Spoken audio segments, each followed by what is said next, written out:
muncul monoteisme, ya Kristianisme, ya Yudaisme, Kristianisme dan Islam, muncullah ide bernama penciptaan. Ya, bahwa ada yang menciptakan. Maka lalu fokus kajiannya bukan lagi kosmos, tapi fokus kajiannya adalah Tuhan. Itu makanya pula Galileo Galilei bermasalah berhadapan dengan gereja, Kopernikus bermasalah berhadapan dengan gereja, Giordano Bruno bermasalah berhadapan dengan gereja, Machiavelli juga bermasalah dengan gereja. Kenapa? Ya karena gereja yang memiliki otoritas untuk menerangkan semuanya. Jadi kalau orang menerangkan secara lain, lalu dianggap bidah. Jadi kita masuk ke era Middle Age yang saya berikan di sini Justin Martyr ya. Jadi sebetulnya sebuah era itu tidak muncul mendadak ya, selalu sudah ada kayak awal-awalnya. Ini salah seorang bapak gereja Kristiani. Zaman itu belum ada Katolik, belum ada Protestan, belum ada Ortodoks ya. Jadi itu kan perpecahannya kan baru nanti-nanti ya. Jadi seorang bapak gereja Kristiani, misalnya dia mengatakan begini, filsafat itu dasarnya rasio, teologi dasarnya iman. Filsafat titik tolaknya bertanya, teologi titik tolaknya wahyu. Keutamaan pokok filsafat adalah berpikir, keutamaan pokok teologi adalah ketaatan. Filsafat itu sumbernya Athena, teologi sumbernya Yerusalem. Filsafat teologi sama-sama mencari kebenaran ultima dan sering bentrok di situ, ya, karena klaimnya berbeda. Dan filsafat teologi juga sama-sama mengklaim dirinya paling universal, maka bentrok di situ. Nah, Justinus Martyr misalnya ya, dia akan mengatakan bahwa dia tahu filsafat Yunani, tapi dia beriman pada Tuhan pencipta. Maka pada abad kedua Masehi untuk pertama kalinya filsafat dan teologi konflik, dan pemenangnya adalah teologi. Filsafat yang benar adalah Kristianisme, kata Justinus Martyr. Kristus sang Logos adalah yang memberikan benihnya kepada siapa saja di dunia ini. Jadi doktrin bahwa ya Yesus itu sebetulnya logosnya sudah ada di semua manusia. Hanya ada yang paham, ada yang nggak paham. Jadi filsafat Yunani kayak diambil alih oleh teologi.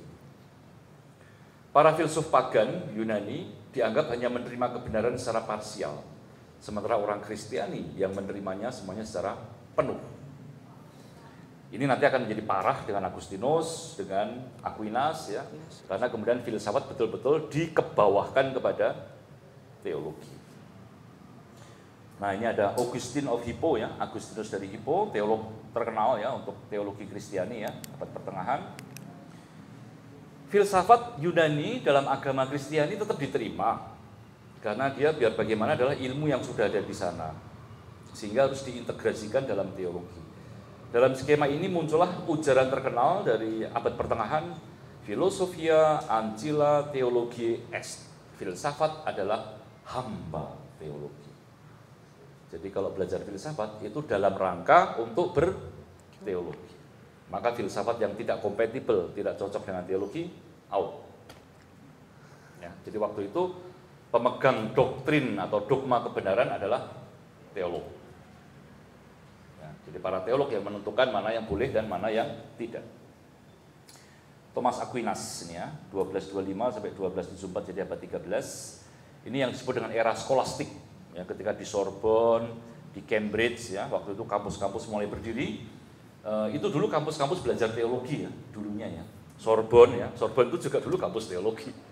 Orang yang belajar di sana tuh romo-romo ya, calon romo, uskup ya. Karena ilmu waktu itu ya adanya hanya ilmu teologi.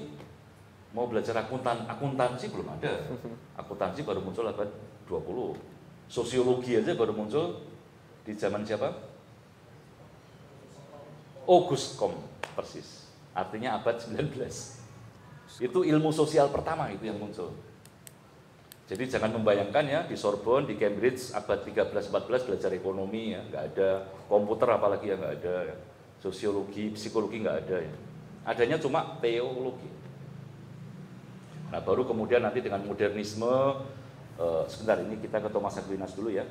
Jadi misalnya begini, seturut pemikiran Thomas Aquinas, pada dirinya sendiri realitas ilahi itu sempurna. Dan sejauh dia menjadi sumber bagi segala sesuatu ya, karena Tuhan adalah sumber segala sesuatu, maka dia juga bisa dikenali oleh semua. Ada dua cara mengenalinya. dikenali secara sempurna dari dirinya sendiri lewat wahyu, artinya lewat teologi, dan dikenali secara tidak sempurna lewat intelek manusia, yaitu filsafat. Ya, jadi dalam doktrin Thomas Aquinas, rasio boleh, orang boleh berpikir boleh, tetapi yang menyempurnakan pikiran adalah wahyu, doktrin agama. Nah ini tentu ini bukan hanya dalam teologi, tapi juga dalam masyarakat, kehidupan sosial, dan terutama dalam politik. Kalau Anda melihat kerajaan-kerajaan ya, abad pertengahan itu kan sistemnya kerajaannya, ya kan? Kerajaan semua. Republik belum ada ya, demokrasi belum ada. Demokrasi muncul kapan? Ada yang tahu? Peristiwa besar, revolusi besar, revolusi Prancis dan revolusi Amerika, abad 18. Ya, jadi demokrasi baru muncul abad 18 ya, ingat ya. Maka pada zaman itu, wah terima kasih sekali untuk kopinya ini. Jadi pada abad itu teokrasi, kekuasaan atas dasar wahyu, atas dasar Tuhan. Jadi karena paus itu dianggap wakil Kristus di dunia, maka dia yang punya kekuasaan duniawi maupun rohani. Ya kalau untuk orang Katolik sekarang ini tentu paus ya kekuasaannya hanya kekuasaan rohani ya. Jadi kita sudah selesai berpikir ala khilafah begitu ya, bahwa kekuasaan duniawi dan rohani harus disatukan begitu ya. Kita udah selesai, kita udah kelar dengan itu sejak abad 18. Ya, bahwa paus itu hanya kekuasaan rohani. Kalau kekuasaan duniawi ya sudah itu urusannya duniawi.